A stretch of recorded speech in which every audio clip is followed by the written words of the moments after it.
condition, and live. Ta-da! Look at that. All right, so I'm on both platforms simultaneously. I got it working tonight that I'm live on YouTube and live on TikTok. So how's everyone doing tonight? Good? Perfect? What's going on? So we got the camera up so everyone can see the whole space back here a little bit. Get this camera going. I'm working over here so I can say hello over that direction. How we doing? Don't forget, hit notifications, hit like, subscribe, give me roses, whatever the crap a rose is. I have no idea. And I hope everyone had a really good Thanksgiving. I was just saying that I didn't travel today, and I hope that you didn't have to travel too far. My extended family had 27 people at their dinner. 27. And I was like, hells to the no. Not going to do it. 27. I did it with 3. 3 was perfect. Perfect number. 27 people for dinner? That's nuts. That's like going to a restaurant. All right? I mean, think about going to a restaurant. A small restaurant has 27 people. I was not going to do that. Just no. So I got to leisurely, be in pajamas. I got to watch football. I went and did all the instruction. I measured for some demo work I'm doing. It was perfect. I did start working on the video. I wanted to edit. So I got a laptop here. You can't see it. I don't think the camera shows it. But one of my laptops has a bunch of videos on it. And there's one of me crowd surfing at a Matt and Kim concert where I had the camera on my wrist. Someone was actually filming from stage. The band let me film. I had all access to the stage because of the band. And Matt and Kim dared me to crowd surf. Well, I did. And I got dropped. And I wound up breaking 2 ribs. I had the whole thing on video. Literally, the walking the crowd surfing, afterwards with the band. And then literally in the complaining about it, like a little bitch, being like, my ribs hurt. I can't breathe. And then going to the urgent care and getting x-rays and the x-rays with the broken rib.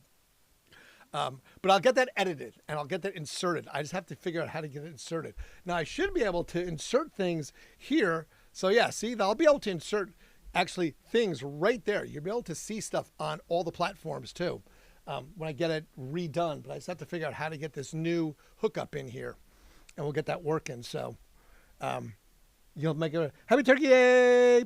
Cantilever Edge, what's up? Happy Turkey Day. So happy Turkey Day, everybody. And again, I hope everyone had a great day. And I am grateful to still be here, still doing this. That's what I'm grateful about.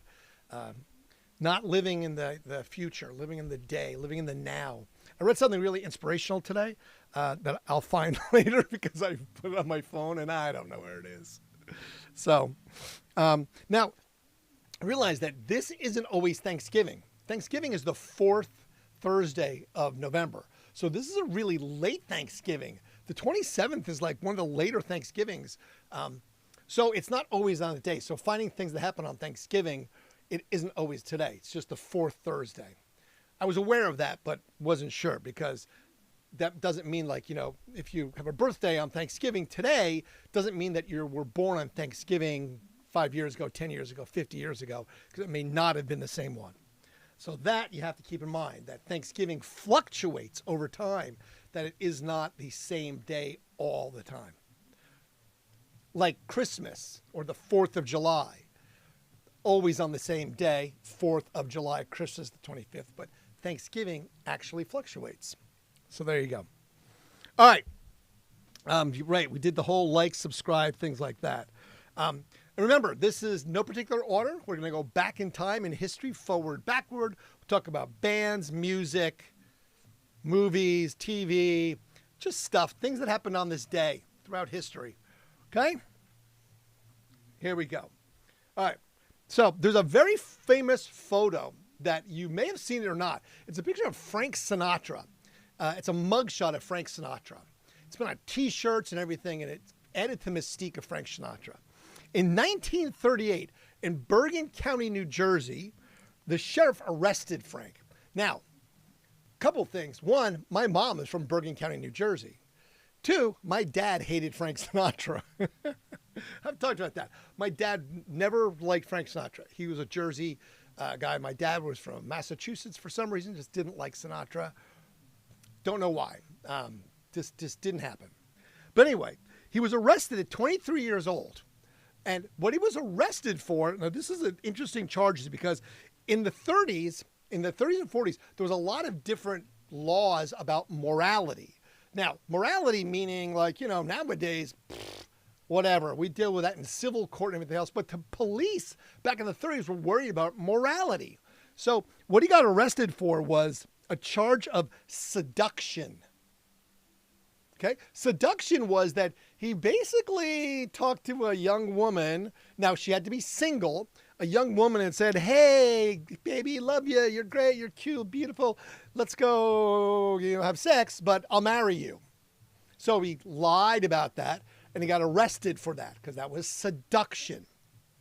So he spent 16 hours in jail. That famous mugshot was shot, but then he was released when they found that she was married. Okay. So he got released, but then he was rearrested now for adultery. Because again, now we deal with divorce and civil courts and the police don't care. They got other stuff to worry about. Okay, you cheated with someone, good luck. Just don't get killed by an angry husband. But he got arrested for adultery. Now, because she or whoever didn't press any charges, all this went away shortly thereafter. So the whole sort of thing that went on was that all this was part of this mystique that made Frank Sinatra this.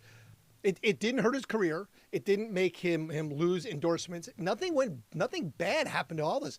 If anything, it made this bad boy image of Frank even more exaggerated because there was these mugshots of this blue-eyed 23-year-old kid for basically seduction and adultery. So that was part of Frank Sinatra's mystique, and it actually helped propel him into, national spotlight and fame because of that. How it went. All right, we'll jump to 1961, and the Beach Boys released their first single, Surfin', and it introduced the world to a new style of music, surf rock. So if you've never heard a Beach Boys song, sorry. But if you have, you understand surf rock. That is where it all came from. The Beach Boys introduced it in 1961 with their very first single, Surfin'. In 1967, on this day, the 27th of November, Jimi Hendrix headlined with Pink Floyd in Belfast, Ireland. Now, they played at Whitehall Queen's College. It was the only time that he was in Ireland. Now, on this day, though, is also the birth of Jimi Hendrix. I'll go into the whole thing about Jimi Hendrix when we get to birthdays. In 1967, the Beatles released their album Magical Mystery Tour, and in the U.S. and not until December in the United Kingdom. Now, that was one of the Beatles' more popular albums toward the waning part of their career because they broke up in 1970. And in 1970, George Harrison released his album, All Things Must Pass. It was a triple album, and it became the best-selling solo album for any single Beatle. It actually was, let me see, I know I have the songs written down. Hang on, the songs that came out of it were, sorry. So, All Things Past. So the songs out of it, It Is a Pity, and the title track that had been turned down for the inclusion on the release by the Beatles, the triple album would go on to sell 6 million copies and was certified 6 times platinum by the RIAA in the United States, making it the best-selling solo album by any Beatle. My Sweet Lord was one of the songs that became a #1 hit on his, as well as What Is Life. So Harrison releasing this triple album vaulted him even past Paul McCartney as selling the best and biggest as a solo artist of a Beatle. Boop, boop, boop. In 1975, Paul McCartney and Wings released their single Venus and Mars and Rock Show. That medley was released in the U.S. and not in the U.K. I'm not sure why it was that. Moving to recent times, in 2013, Frozen, the movie, is released. it becomes the highest grossing animated film of all times. Now, we were talking about Frozen the other night, and the soundtrack became the Billboard soundtrack of the year. Again, I was like, really? I mean, I've seen Frozen a bunch of times. I didn't realize it was that good. Hi, Zoe. Happy gobble gobble to you, too. Yeah, so that's kind of crazy if you think about it, that best-selling animated movie. But I was trying to think what other animated movie would be big enough to sell that much. I mean, SpongeBob movie? I mean, I don't know. It doesn't have that mass appeal. And I don't really see anything else that has that kind of mass appeal when it comes to things like, is it Zootopia? I mean, I like Zootopia, and I just saw advertisement for Zootopia 2. But I mean, Bad Guys, Over the Hedge, what full-length movie would be appealing enough, whereas Frozen became this sort of phenomenon? I met Josh Gad in Hollywood, and we compared socks. He actually has fun socks as well. I always try to have fun socks. But he basically said that, they did not expect, as the actors, for it to go over that overwhelmingly. Josh Gad was in another movie that I met at the time. But, you got to really appreciate the fact that Frozen, again, the #1 highest grossing animated film of all times. Now, going back to something that I found to be interesting, that just sort of trivial things that happened on this day. Today, November 27th, 1911, it was reported that this was the first time it was ever traced back to the audience throwing vegetables and rotten fruit at actors on stage. Now, I mean, I always thought that was something that was, you saw in movies and on TV, but I guess it was real. I guess people did bring fruit and vegetables to theaters back in the early 1900s, and if they were dissatisfied with the actor, they would throw fruit at them. I mean, what the fuck? Who does that? What? You suck! Just pelting him with rotten tomatoes? I mean, I can't imagine that would happen today. One, you get searched when you go in, but you could probably sneak fruit in, right? I mean, again, do not make this a TikTok thing. We talked about this the other day. Don't do these things because I'm telling you about them. But I mean, you go through security. It's not metal. It's not volatile. It's not something that's going to set off any alarms. So you could bring tomatoes with you. But I mean, why? Why would you throw things at the actors or musicians, for that matter? Just saying. And in 1964, the filming of The Cage, which is the Star Trek pilot. We talked about the actor who was played Christopher Pike. It was his birthday the other day. But the filming began today, but it was never aired. They never aired the pilot, The Cage, apparently. They did use footage of it in the episode of The Menagerie on the Star Trek series, but they never used the pilot, The Cage, which I found interesting. In 1991, the WWF, it was the WWF back in 1991. Champion Hulk Hogan is unseated by The Undertaker. The Hulkster went down as The Undertaker beat him and became the new wearer of the WWF title belt. The Undertaker beats Hulk Hogan. The Hulkster, ladies and gentlemen. So I'm telling you, brother. In 1961, Jimmy Page on guitar with a young group called the Crusaders played a concert at Holloway's Women's Prison in London, England. The all-female inmates were all dressed in washed-out yellow, green, blue, and red-faded floral print dresses and wore homemade mascara using the charcoal from burnt matches. I was trying to find pictures of this. I was going to have AI make it. I can only imagine what kind of a horror show that would be. I mean, all these women, unfortunately, they're all incarcerated for whatever crimes they have committed, having to wear these horribly old, faded yellow, green, blue, and red floral prints, but then using burnt matches for mascara because that would have been the only makeup that they had.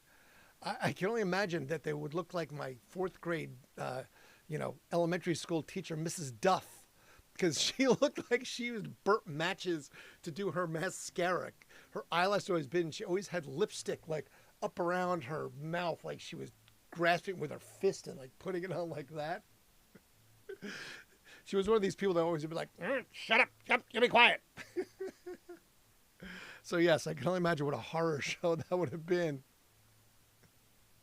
Just saying. In 1964, Mick Jagger was fined for driving offense by a court in Teton Falls Staffs. Now, he was fined $21, so it couldn't have been that big of a deal. But his lawyer told the court, the Duke of Marlborough had longer hair than my client, and he won some famous battles. His hair was powdered, I think because of fleas. My client has no fleas. Where they come up with this stuff, I don't know. I just love the stuff that happens in England because it just seems like it's so bizarre that all of these things are just kind of bizarre and crazy. We talked about Jimi Hendrix. And yes, on this day in 1967, he played with Pink Floyd in Belfast. It was his 25th birthday. And before the show, he was given a birthday cake by the promoters. And as I said, this was the only time Jimi Hendrix would perform in Ireland. Good old Jimi Hendrix. In 1969, the Rolling Stones, during a North American tour, they played the first of 4 shows at Madison Square Garden, New York City. The group played to 55,000 fans over the 4 nights, grossing $100,000. Now that I was like, okay, so Madison Square Garden, 55,000 people. It's like, okay, so they didn't sell it to show because I think it holds a little bit more than that. And they made $100,000 in 1969. I was like, all right, if they did that today, the Rolling Stones playing a 4-night show in Madison Square Garden sold out, they'd probably make $100 million at least. I mean, something ridiculous like that. Think about this then. In 1970, Black Sabbath and Steel Mill featuring Bruce Springsteen all appeared at the Sunshine Inn in Asbury Park, New Jersey. Asbury Park is where I was at the See Here Now Festival this summer. All these acts played 2 shows, and the tickets cost $5. $5. I miss the days when concerts cost less than $1,000 to go see a band these days. It's kind of crazy if you think about that. I mean, what does it cost to go see a show? It's not cheap. I mean, you have to think about going to concerts now as a luxury item as opposed to going to it as sort of, this thing that you get to go to all the time. It's kind of sad that we've gotten to that point where it becomes so expensive. Just saying. We talked about Glenn Campbell the other night getting arrested for DUI. Glenn was hammered apparently when he got arrested, and his blood alcohol was like 2.0. So not a good thing. But on this day in 1976, he started a 6-week run at #1 on the UK album chart. During his 50 years in the show business, Campbell released more than 70 albums, and he sold over 45 million records. That's not so bad if you think about it. And again, remember, he was humming Rhinestone Cowboy while he was under arrest for drunk driving, which I think is hilarious. I mean, if you're going to be arrested, you might as well just sing your own stuff, right? This is funny. I think this is hilarious. In 1981, the British phonographic industry, phonographs meaning records, placed advertisements in the press claiming that home taping was wiping out music. The Boomtown Rats and Elton John all backed this campaign. Okay, so I'm wondering what happened when Elton got, everything to do with downloads and everything else back in the decades after that. Was he upset by that whole prospect that, oh no, people are stealing the music industry by recording it and sharing a cassette with a friend or downloading at Napster or... Yeah, I'm sure he's not complaining now. We've seen what Elton John's gross numbers are a couple times, and they're not low. He's made plenty of cash. Plenty of dough, my friend, plenty of dough. 1982, Lionel Richie was number one with Truly. Lionel Richie achieved a number one each year from 1978 to 1986 as a writer. Three Times a Lady, Still, Lady by Kenny Rogers, Endless Love by Diana Ross, All Night Long, Say Hello, Say You, Say Me, and the co-writer of We Are the World. Number one from 78 to 86. There's got to be some sort of a record there, right? Lionel Richie getting to do that much? That's not too shabby if you think about it. In 1986, John Bon Jovi were at number one on the U.S. singles chart on 11/27 with You Give Love a Bad Name. It peaked at number 14 in the UK. It was released as his single from the album Slippery When Wet in 2009. It was named the 20th greatest hard rock song of all time by VH1. Really? 20th greatest hard rock song of all time by VH1. I don't know. You tell me. Is that really that great of a song? Greatest song? What? I don't think so. I mean, look, I know John Bon Jovi. I grew up in New Jersey, at the beach and blah, blah, blah. Played racquetball with John, but I don't know. 20th greatest hard rock songs of all time by VH1. I want to know who's actually in charge of these surveys. Who's telling them like, oh yeah, hey, that's what I voted for. I don't know. I'm not feeling that. I'm just telling you. I just don't feel that one. I mean, if I'm wrong, tell me otherwise. Freddie Mercury in 1991, who died 3 days ago. His funeral service was conducted by, now this was, I'm going to blow this because I can't read it, Zoroastrian priest, Z-O-R-O-A-S, Zoroastrian priest? Is that like a witch doctor or what? I don't know. I'm not sure if that's I don't know what religion that is. Anyways, just for 35 of his close family and friends, Elton John and the remaining members of Queen were among those in attendance. He was cremated in Kensal Green Cemetery, West London, England. Good old Freddie Mercury of Queen. Now, every time we talk about the Stone Roses, there's always something bad happening to them. They're always doing something horrible. At least this time it's not something horrible. It's just that in 1996, John Squire, who was the guitarist for the Stone Roses, played in a new band called the Seahorses, and it made their live debut when they played the Buckley Tivoli, England, in front of 200 fans. I mean, had I known it was going to be the Stone Roses band, I probably would have shown up if I could have, but 200 fans, that's a kind of a weak showing for someone who had such popularity and such a big band, the Stone Roses. That's just me. I could be completely mistaken. Otherwise, I don't think so. Now, I did get to see the Stone Roses. I thought they were great. They're actually one of my favorite bands. It's just one of those things you forget about. There's so many bands that, come in and come out that you don't remember. And then when you hear something, you have to sort of go back and like, oh yeah, that's a great band, and can listen to some of that stuff. That's why I started to create some of the playlists on YouTube, which I'm going to start to be able to post. Who knew? I don't do Spotify though. I don't do Spotify playlists. So what I think is going to happen is that I'm going to have Zoe or Kieran or maybe Kenzie have to curate these Spotify playlists for me because I just don't use Spotify. I'm just not a fan of it.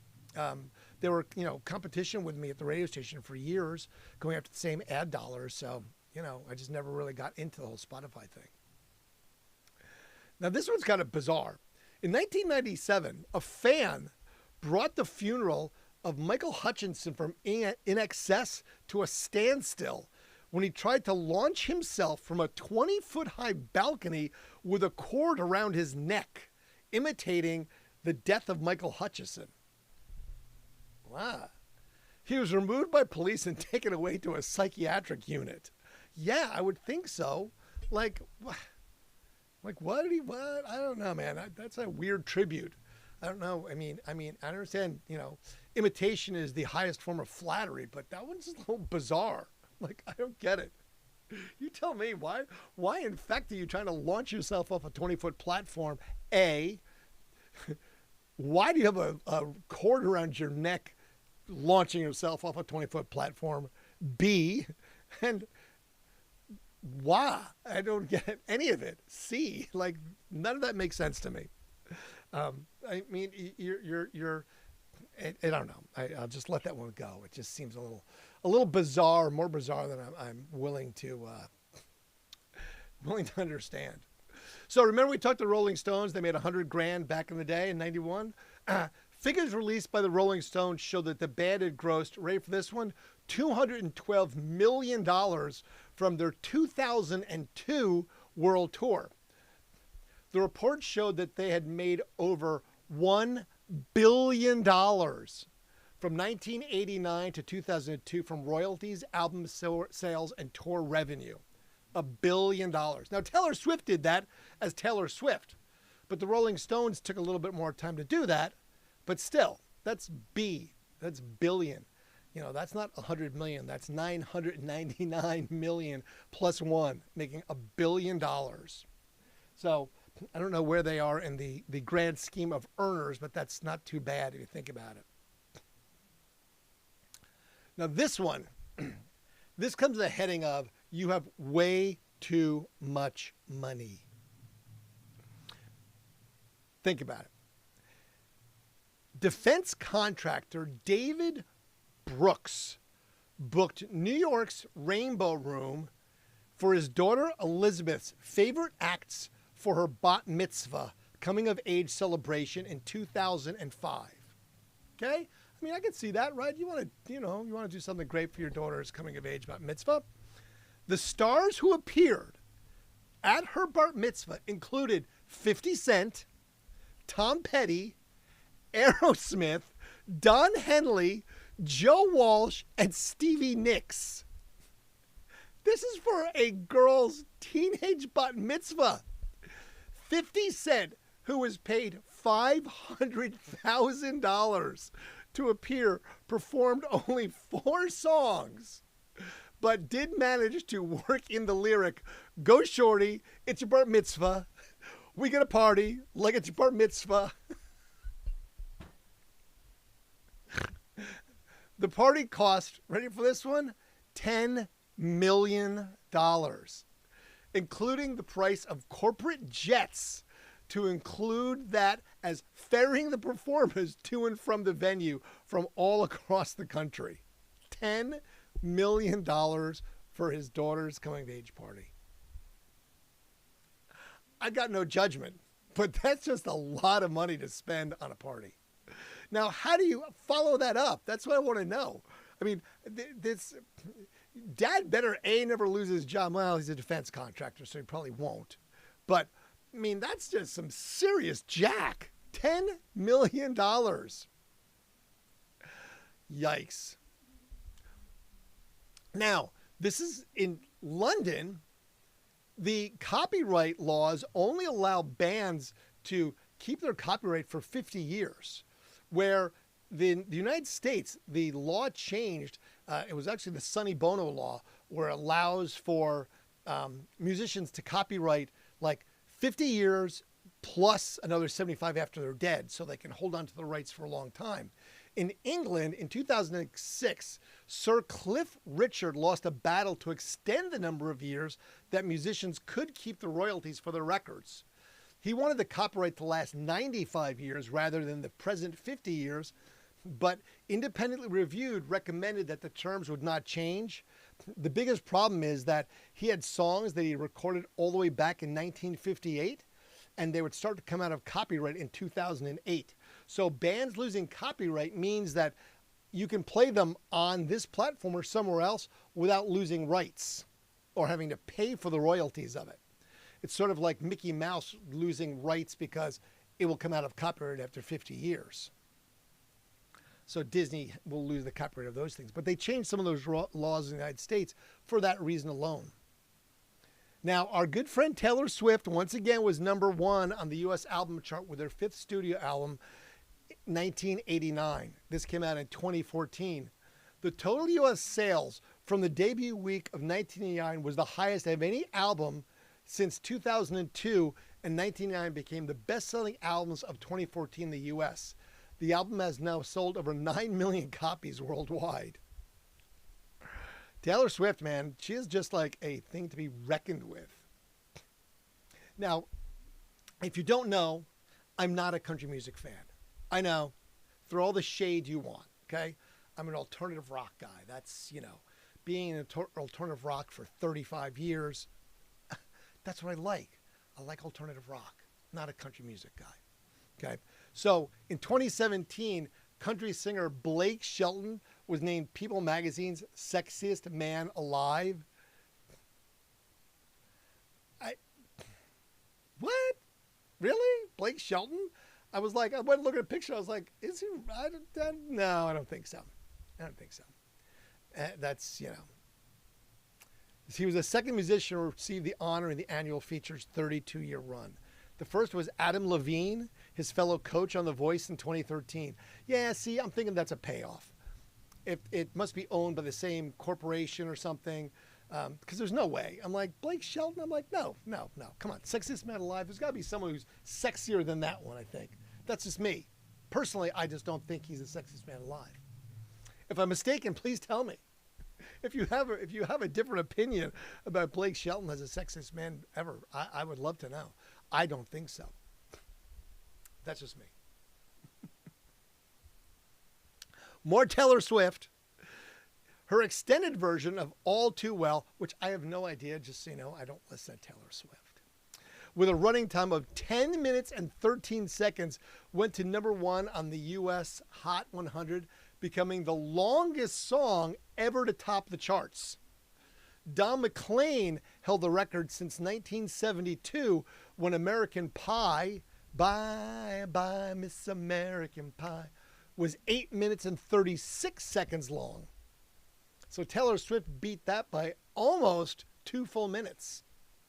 2 full minutes, 10 minutes and 13 seconds. I mean, someone probably was telling her, like they did Bohemian Rhapsody with Queen, I think you need to cut that down to 5 minutes, Miss Swift. I don't think anyone's going to ever find that to be popular to be #1. Yeah, she probably was like, I don't think so, people. I don't really care. Taylor is her own thing, man. That's not the way it works. I mean, that's all right, right? I mean, she's allowed to do that. That's how that works. All right, so born on this day. I believe where I want to start was with our friend, Mr. Jimi Hendrix. Born on this day, Hendrix moved to England in the late 1966 year after bassist Chaz Chandler of The Animals became his manager. He had the 1967 single Hey Joe as a hit, and his #1 single in 1970, Voodoo Child. His third and final studio album from Electric Ladyland in 1968 peaked at #1 in the U.S., and Hendrix is widely considered to be the greatest guitarist in musical history. He made appearances in the 1967 Monterey Pop Festival, the 1967 Woodstock Festival, and the 1970 Isle of Wight Festival. And he was one of the very first guitarists to make extensive use of tone-altering effect units in mainstream rock, such as fuzz distortion, the Octavia, the wah-wah pedal, and Univibe. He was the first musician to use stereophonic phasing effects in his recordings as well. Hendrix died on the 18th of September, 1970, at the age of 27, entering him into the 27 Club. He choked on his own vomit, aspirating, not aspiring. No one aspires to choke on your own vomit. No, aspirating. That's what he did. Yes, Jimi Hendrix, born on this day. Who else was born on this day? Today was Bruce Lee's birthday. Enter the Dragon, Bruce Lee. He would have been 85 today.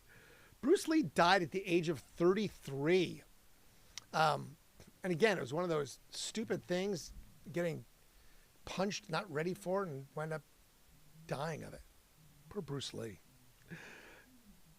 70 years old today, Bill Nye the Science Guy. I love Bill Nye the Science Guy.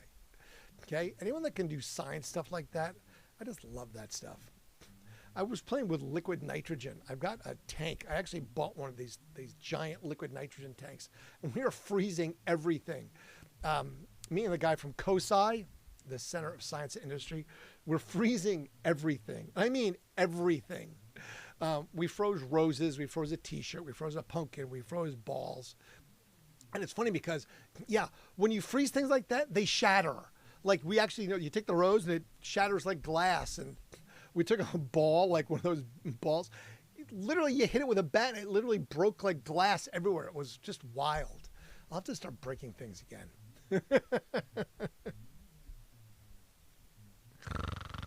59-year-old today, Andy Merrill from The Brack Show.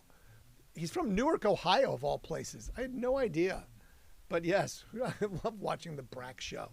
Remember, I watch cartoons, okay? I'm a huge cartoon guy. So, that's one of the people that was born today or died today, unfortunately. I was very sad when I read it. I'm like, oh.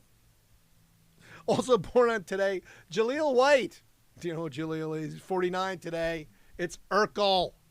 Urkel's birthday is today. And then we've got Charlie Burchill from Simple Minds, 1960. No, wait, he was born in what? 59. So he's 66 today. Do my math brain. He's 66. Simple Minds, Don't You Forget About Me. The closing song in the movie The Breakfast Club. We all remember that, I believe. Charlie Bennett of Anthrax, 63 today. Also, Mike Puffy Borden of Faith No More, 63 today. And from Hot House Flowers, I'm going to burn his name. I never could say it right. It's Finangia O'Brien. Okay? It's not O'Brien. It's a B-R-A. So Brian instead of Brian is Brian. Of Hot House Flowers, which we had at the radio station some years ago. He is 60 today. And then who did we lose today? Well, we lost Bob Breyer of My Chemical Romance. He was missing for a few days. He died 2 years ago. He was missing for a few days, and people went looking for him. And unfortunately, they found that he has passed away and was deceased at the age of 44. We had them at the radio station, My Chemical Romance. They were a great band. And that was sad to see that. And then in 2018, we lost Steven Hillenburg at the age of 51. Hillenburg created SpongeBob. I was a SpongeBob fan from the first episode when it came out. I remember watching it and I was like, oh my God, I love this show. I will never stop watching SpongeBob. I don't know what it was, if it was the combination of pseudoscience, because he was actually a scientist, Hillenburg. He was actually a ocean guy, so he knew all this stuff. But I just loved SpongeBob. I still do. We were laughing about Squidward the other day. Squidward always has some of the best lines. Don't know, don't care. I say that all the time. Don't know, don't care. I really don't. I just don't know, I don't care. Because it's Squidward, right? Who cares? I'm just saying. All right, Ken's, you there? Do you want to try and see about being a guest? So I hope everyone had a good Thanksgiving. Okay? Did everyone have a good Thanksgiving today? That's my goal, for everyone to have a good Thanksgiving. If you did not have a good Thanksgiving, I'm sorry for that. It's a time that we should be thankful and grateful for what we have and the people in our lives. And that's what we want. We want to have that. So wherever you're at, whatever you're doing, I hope that you found happiness today and that everybody got to enjoy your company and that people were grateful for you to be there and that you got to give thanks for what you have or what you don't. It's the way it works. So I appreciate you. I look forward to seeing you tomorrow, which will be Friday night, Black Friday. I am not getting up at 6 o'clock in the morning to go shopping. I'm just not doing it. I did it one time ever. If you actually go do it, I'd love to hear your stories about Black Friday shopping. I did it one time ever. I bought a bunch of TVs when I opened up the bar. When I opened up the music venue, I bought a bunch of televisions. I bought like 8 televisions on sale. And it was crazy. It was just mass pandemonium. I got good deals on the TVs, but yeah, I was like, no, I don't need to do this. It's not worth a few bucks getting away that early and doing that. I prefer to be getting home from being out all night at 6 o'clock in the morning as opposed to getting up and going out at 6 o'clock in the morning. Big difference. Big difference getting home at 6 o'clock versus going out at 6 o'clock. I prefer the former to the latter, getting home at 6 a.m. as opposed to leaving at 6 a.m. But that's just me. You do what makes you happy. Okay? You do you. Fade to black. Good night, YouTube. We'll see you again tomorrow. Oh, crap. Now, wait a second. Why did it do that? Oh, wait. Oh, that's crazy. Oh, no. It stops on both? That's not supposed to do that. Oh, wow. All right. Oh, man. All right. So I guess